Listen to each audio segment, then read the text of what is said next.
The health and hygiene situations in some of the prisons and jails are pretty appalling. People in Lombok have an open water supply where it's just an uncovered well, and their water is just full of these awful chunks of stuff which they describe to us as being faeces and fungus. We have this fungus, you know. We have diarrhea, we have vomiting. Many times we have food poisoning, vomiting. And when we call the United Nations staff, no one answer. This is the big problem. Jessie Taylor visited Indonesia in July to find out what conditions asylum seekers were living in. It looks like there are around about 20 places across Indonesia where asylum seekers are being kept in various forms of accommodation, from fairly acceptable and comfortable to really, really appalling conditions in what can only be described as third world jails, really.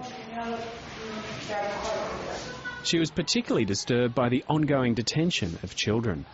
The jail at Pontianak is one of the worst that we saw. There are very large numbers of male detainees in a sort of tennis court-sized cell, which is just a concrete block with your steel bars on it.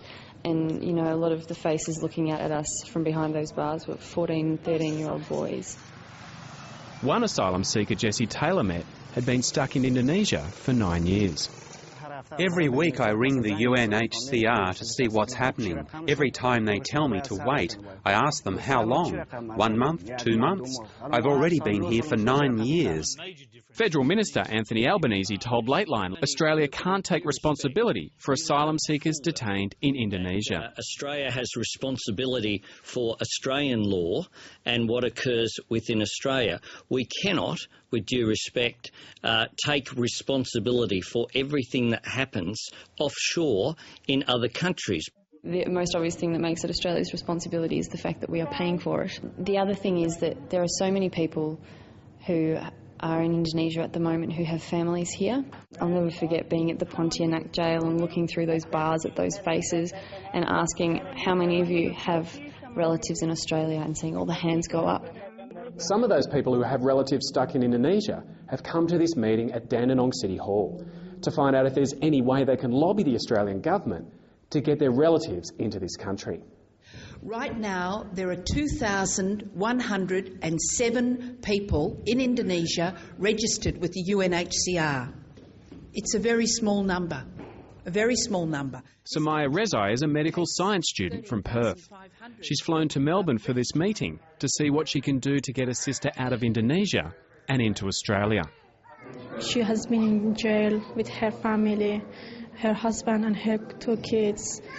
It's a really hard situation. Jessie Taylor caught up with Samaya's sister in Indonesia. How long we must be here? Because I hear some family, 9 years, they are here. After 9 years, my children, now my son is 10 years. After 9 years, he's 19 years. He cannot study.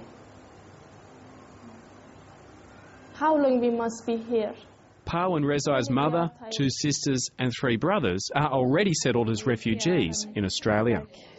We are her family, and she's the only member of our family who live outside of Australia. Dawood Nadiri is another Australian citizen who has a relative in an Indonesian detention centre.